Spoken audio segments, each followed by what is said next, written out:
Picture this. Right now, 60 seconds ago, while you're scrolling and the coffee's still steaming, something straight out of a fever dream, fever-pitched nightmare just detonated in the absolute dead heart of Montana's Yaak Valley. A place so far off the grid that even the grizzlies carry burner phones and the pines grow sideways from sheer loneliness. And the epicenter is none other than the mythic, frostbitten, legend-soaked log cathedral of Tom Oar himself, the silver-bearded, flint-eyed, brain-tanning, blade-forging, hide-whispering mountain monarch who's been living like a Viking ghost since the days when disco still had a pulse and the History Channel hadn't discovered him yet. These poor bastard inspectors, just doing a routine post-blizzard welfare check because some Karen in Missoula filed a concerned neighbor report about chimney smoke being too consistent, rolled up in their state-issued Ford thinking they'd find a busted pipe, a raccoon squatter's convention, or maybe Grandpa Tom frozen solid midwhittle. And instead, the second they cracked that hand-hewn front door with the elk antler latch, the entire valley inhaled and held its breath because the air inside wasn't air anymore. It was a 200-year-old memory of smoke, blood, pine pitch, and something metallic that tastes like the inside of a battery when you bite it. They crossed the threshold, and the floorboards creaked like they were apologizing for what was coming. Past the usual racks of elk capes, dripping tallow, past the half-finished bow staves leaning like drunks against the wall, past the brain-tanned shirts so soft you could cry into them, and they'd forgive you. And right there by the Riverstone hearth, one guy noticed a single plank that sat a hair proud of the rest, the grain running wrong, the knots shaped like screaming faces if you stared too long. And when he wedged his K-bar underneath and levered it up, the whole room dropped 10 degrees, and the fireplace flames bowed backward like they'd seen God and didn't like the haircut. Underneath was a hatch, black oak, iron-banded, sealed with pitch and 100 years of secrets. And when they hauled it open, the cold that rolled out was the kind of cold that remembers the Ice Age personally. A sub-zero exhalation that flash-frosted their beards and made the LED flashlights stutter like they were scared to look. They dropped a rope, rappelled down like it was a SAR mission in Mordor, and the second their boots hit the tunnel floor, every radio in the valley screeched to static because the mountain had just flipped the off switch on civilization. What greeted them wasn't a root cellar, wasn't a moonshine bunker, wasn't even a doomsday prepper's wet dream. It was a subterranean basilica carved by hand, by obsession, by something that learned patience from glaciers and architecture from termites, tunnels branching like bronchial tubes in a giant's lung, walls shored with hand-hewn tamarack beams older than the Lewis and Clark expedition, every surface etched with petroglyphs that hurt to focus on, star maps that match nothing in the Hubble Deep Field, spiral glyphs that spiral inward until your eyes bleed, and one recurring symbol that looks exactly like the scar Tom has on his left shoulder blade. The one he claims came from a wolverine in '79, but now nobody believes anymore. The main artery runs 437 feet due magnetic north, measured by a very shaken deputy with a tape and a death wish. And every 20 paces there's a side chamber, each one a different circle of hell for the rational mind. Chamber 1, the library of skin, floor-to-ceiling shelves of brain-tan journals, 462 volumes, each bound in a different animal, moose, wolf, mountain lion, grizzly, and one that feels disturbingly like human, but nobody's brave enough to test. Pages stitched with sinew, ink mixed from charcoal, bear gall, and something that glows faint green under. UV. Entries starting in 1973, when Tom was still a greenhorn trapper with a full head of black hair, and ending literally yesterday. The final line reading Cycle 23 initiated, ridge temperature plus 0.7 degrees Celsius. They're accelerating. Chamber 2, the aquarium of unmade things, hundreds of glass jars suspended in black spruce pitch, each containing a specimen that defies every biology textbook ever printed. Feathers that phase through the glass when you blink, bones with joints that bend both ways, organs That beat in perfect 60 BPM sync no matter how long they've been pickled, in one jar, front and center, holding a single human finger that grows a new nail every lunar cycle. The cuticle still flecked with the same huckleberry stain Tom gets every August. Chamber 3, the projection room, a natural amphitheater with a limestone screen and a 1930s bell and Howl projector still warm to the touch. Reels stacked like poker chips, labels in Tom's handwriting plus that second, colder hand that appears after 2017, Cycle 9. First successful graft, Cycle 12. Lunar influence on calcium deposition, Cycle 17. Subject refuses oral nutrition, and the one nobody dares thread up, Cycle 20. The ridge speaks back, audio included.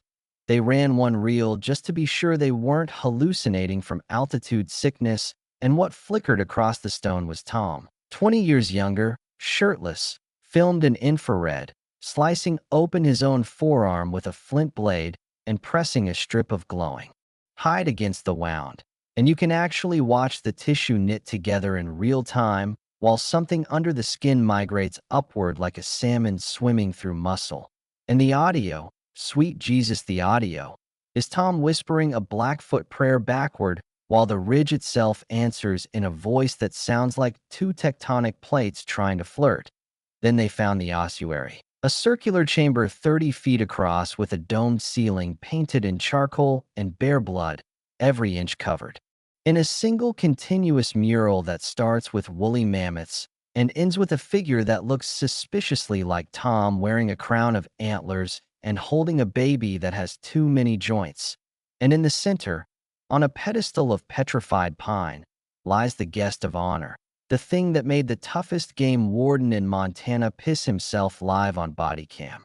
A complete skeleton, 8 feet tall, if it stood up. Limbs elongated like it was drawn by a child who'd never seen a human, fingers jointed in figure-8 loops, ribcage flared wide enough to house 2 hearts or one massive secret, skull stretched into a teardrop that catches lamplight and refracts it into colors that make your rods and cones file for divorce, and every bone sheathed in a living mercury skin that crawls in slow motion, forming and reforming symbols that match the petroglyphs on the walls. And when the forensic tech leaned in with a UV wand, the entire skeleton lit up like a bioluminescent jellyfish and pulsed once.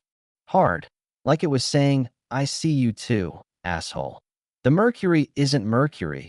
Preliminary spectrometry says it's a self-replicating protein lattice that predates DNA by a conservative 2 billion years. And when they scraped a sample, it screamed, actually screamed, a high thin sound like a fox kit being born backward.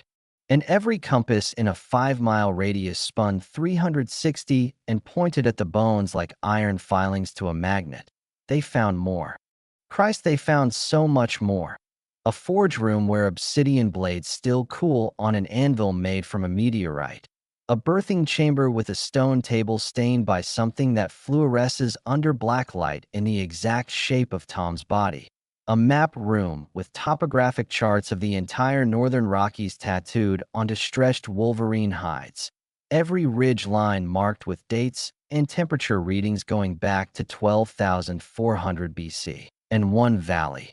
This valley, circled in blood that never dried and labeled the waking place. They found the audio logs, hundreds of wax cylinders recorded on a 1910 Edison machine that somehow still works.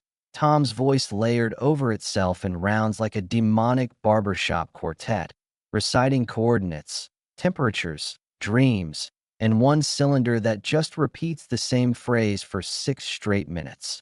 The ridge is pregnant again, due on the winter solstice. Do not cut the cord early. They found the seed vault, a hollowed-out spruce log packed with soil. Samples from every continent, each labeled with a date and a single word.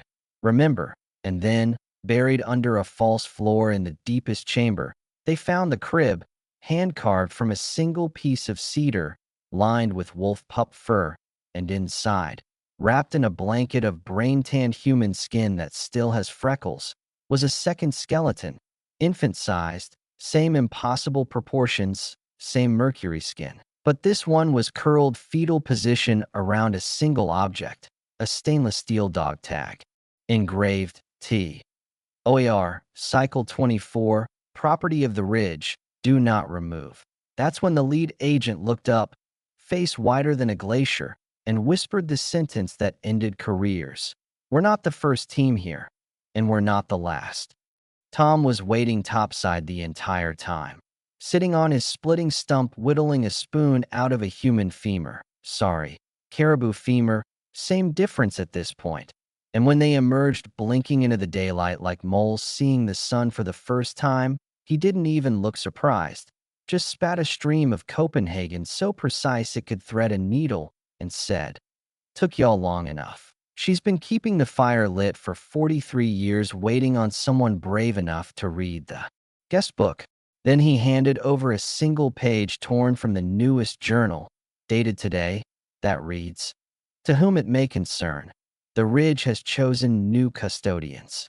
My work here is complete. Tell the world I died of old age. Tell them I got eaten by a bear. Tell them whatever keeps the tourists away. The cycle don't need witnesses, just wet nurses. If you're reading this, congratulations, you just volunteered. Burn after reading, or don't. The mountain's got copies." And then, because Tom Oar never did anything halfway, he stood up, stretched like a man who'd just woken from the best nap of his life, walked to the tree line, and literally dissolved into the mist, boots, beard, buckskins, Copenhagen, and all, leaving behind only the faint smell of wood smoke and the echo of a laugh that sounded like every wolf in Montana howling in perfect harmony. The feds sealed the site faster than a politician deletes browser history. Black helicopters, unmarked Suburbans, with plates that change every 10 miles, biohazard tape that glows under UV, and a perimeter that expands daily like a tumor, torching paper trails, deep-sixing hard drives, paying off locals with briefcases full of hundreds and a single warning. Forget the mountain, man. Remember the mountain. But the leaks are biblical dark web drops, encrypted proton mail chains, shortwave bursts at 3:33 a.m., satellite photos showing thermal blooms under the frost that pulse in perfect Fibonacci spirals, trail cams catching orbs that move upstream against gravity, ravens lining up on the ridgeline like they're waiting for curtain call, and every single night at exactly 2:17 a.m. the sealed cabin lights up from the inside, with a soft golden glow that lasts precisely 7 minutes, the exact length of one side of a Super 8 reel, and if you press your ear to the frozen ground you can hear it clear as a heartbeat. The slow, deliberate scrape of a bone flesher on wet hide, the wet pop of brains, mixing with hickory smoke, the soft clink of glass jars being rearranged, and a low, gravelly voice, Tom's voice, layered over that second colder voice,